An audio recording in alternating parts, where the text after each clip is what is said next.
अस्सलाम वालेकुम everyone, welcome to my vlog, welcome to new day.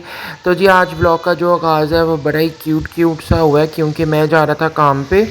एक जगह पे मैंने जाना था और रास्ते में मैं वादत रोड से गुज़र रहा था। तो ये देखिए मुझे कितने प्यारे प्यारे जो हैं वो ये टेडी बियर्स नज़र आए और बड़े ह्यूज थे।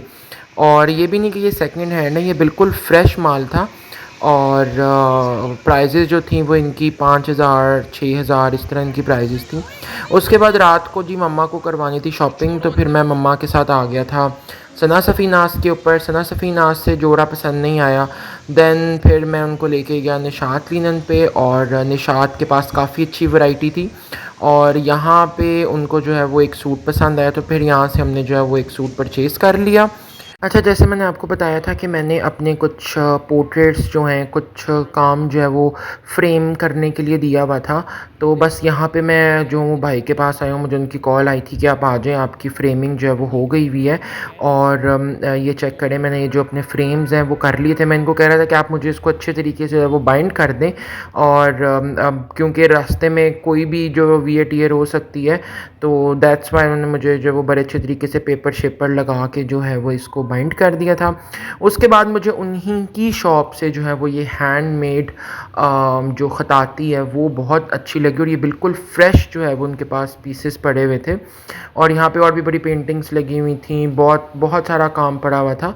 तो वहाँ पे मुझे वो ये देखें, ये दिखा रहे थे कि ये कोई पेंटर है, और ये सारा हाथ का काम है। तो ये सऊदीया से कोई बंदा आता है, तो वो सारा ये ख़ताती का काम करवा के लेके जाता है। और ये जितना भी इसकी आपको इसके ऊपर ये गोल्ड वर्क नज़र आ रहा है, ये वो अपने साथ गोल्ड के पेपर लेके आता है, गोल्ड फॉइल लेके आता है। तो फिर वो जो बच जाते हैं वो फिर उसको रिटर्न नहीं करता, और फिर अपना काम जो है वो आगे सेल आउट करता है।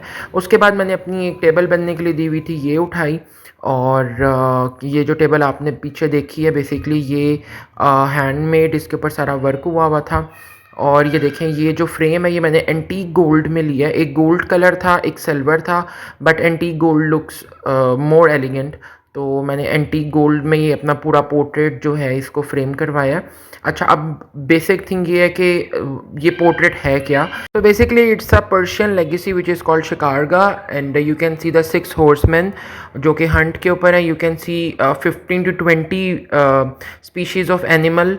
आपको लेपर्ड्स नज़र आएंगे, आपको लाइन्स नज़र आएंगे, you can see the rabbits, you can see deers, you can see peacocks. तो एक बहुत डिटेल मिनिएचर पेंटिंग थी जो कि मुझे बहुत पसंद थी। बस मैंने इसको संभाला हुआ था कि जब भी मौका मिलेगा तो मैं इसको फ्रेम ज़रूर करवाऊँगा। तो बस मैंने इसको फ्रेम करवाया है। और इसका जो बॉर्डर था वो भी मेरे इंटीरियर के साथ बहुत ज़्यादा मैच्ड था। तो इसलिए फिर मैंने इसको जो है वो इसमें डल गोल्ड में फ्रेम करवाया है। इसमें आपको बड़े पीसेस भी मिलते हैं मार्केट में, बट द थिंग इज़ कि वो थोड़ी कॉस्ट उनकी ज़्यादा हो जाती है। तो ये इस वॉल पे मैंने ये लगवाया है। फिर इसके साथ जो मैंने अपनी कॉर्नर टेबल परचेज़ की थी वो इसके साथ आएगी। देन इसका जो पूरा एक कॉर्नर है वो प्रॉपर तरीके से सेट होगा। तो ये माशाल्लाह ये जब ये वाला कॉर्नर है ये बिल्कुल सेट हो गया था। तो मैं इंशाल्लाह जब इसको प्रॉपर सारा सेटअप कर लूँगा तो फिर आपको इसकी सारी लुक जो है वो ज़रूर दिखाऊँगा।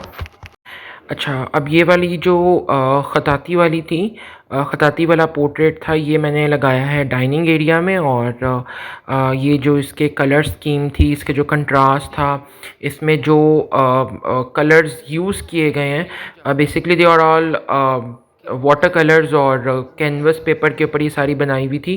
तो मैंने इसको भी जो है वो हैंग करवा लिया है। इसका फ्रेम और उसका फ्रेम बिल्कुल एग्जैक्ट एक रखा गया है, ताकि दोनों पोर्ट्रेट्स जो हैं, जो दोनों हैं वो एक दूसरे को कॉम्प्लीमेंट भी करें और अच्छी भी लगे। ये बेसिकली आयतल कुर्सी है माशाल्लाह। और इसका इसके ऊपर भी साइड के ऊपर जो है वो सारा गोल्ड वर्क है, और गोल्ड पेपर लगा हुआ है साइड के ऊपर, और ये सारा हैंडमेड काम जो है वो इसके ऊपर किया हुआ है। इसमें जो आपको ये नज़र आ रहा है, this is 24 carat gold working, gold work जिसको कहते हैं, या लीफिंग कहते हैं, गोल्ड लीफिंग है, ये लीफिंग हुई हुई है। और ये पीस ऑफ आर्ट भी जो है वो टोटली हैंडमेड है। और ख़ुद आप आइडिया लगाएं कि माशाल्लाह माशाल्लाह कितना वाइब्रेंट है और कितना खूबसूरत है। तो जो ये गोल्ड पीस है। इसकी स्टोरी आपने पीछे चेक कर ली होगी कि ये किस तरह से मेरे थ्रू पहुँचा है और अल्हम्दुलिल्लाह चोज़न वन हूँ कि मुझे इस तरह के मास्टरपीसेस मिल जाते हैं लगाने के लिए। तो ये इसकी अपनी बात है, एक अपनी लुक है, चेक करें।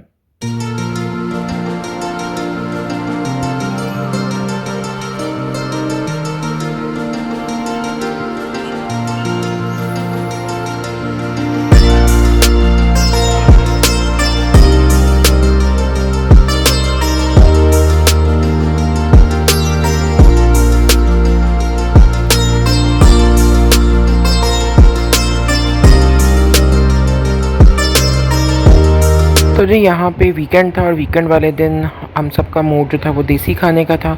तो देसी खाने के लिए हम सब जो है वो आ गए थे रौनक मेला पे और यहाँ से हमने जो है वो कढ़ाइयाँ ऑर्डर की हुई थी और बारिश हुई हुई थी तो उसकी वजह से ग्राउंड में सिटिंग नहीं थी उनकी। तो उन्होंने जो है वो रोड के साइड के ऊपर सारे टेबल्स वगैरह जो लगाए हुए थे और बड़ा मज़ा आया। खाना वाना खा के जब हम लोग घर आए तो हमें पता चला कि जो है वो लाइट नहीं आ रही। पहले जो है वो ट्रांसफार्मर ने इशू किया, देन लाइट जो है वो कम ज़्यादा हुई। कम ज़्यादा होने के बाद पूरे एरिए की लाइट जो है वो एक साथ जो है वो चली गई। तो यहाँ पे हम लोग जो है वो वापडा के ऑफिस आए हुए थे और यहाँ पे लोगों का रश जो है वो चेक करें और इवन कि हमारे अपने मोहल्ले से इतने सारे लोग जो थे वो वहाँ पे खड़े हुए थे क्योंकि लाइट को गए हुए तकरीबन 5 से 6 घंटे हो चुके थे और ये कोई टाइम था रात के 2 बजे का, हाँ 2 ढाई बजे का टाइम था। और यहाँ पे हमने भी जो है वो कंप्लेंट लिखवाई अपने घर के नंबर की और उन्होंने बस ये कहा कि आप फ़िक्र मत करें क्योंकि लाइट का कोई पता नहीं है और कोई मेन वायर है जो पीछे से गिर गई है। अब जब तक वो मेन वायर ठीक नहीं होगी तो लाइट नहीं आएगी। तो ये सुन के जी इतनी गर्मी में सर वैसे चक्कर आ गया कि अब करना क्या है और होगा क्या, क्योंकि घर में जितने भी यूपीएस थे और जनरेटर थे वो सारे बंद हो चुके हुए थे और इस टाइम रात के नींद भी जल्दी नहीं आती है जितनी गर्मी है। फिर मैंने वापसी पे जो है वो ठंडा ठंडा मैंगो मिल्क शेक लिया था क्योंकि घर वालों ने कहा था जाओ जाके लाइट का पता करके, और मेरा घर जाने का मूड बिल्कुल नहीं था। और जी लाइट नहीं आई, कह रहे हैं सुबह आएगी। तार गिर गई है। ये हाल है हमारे मुल्क का और ये हाल है हमारी गवर्नमेंट का।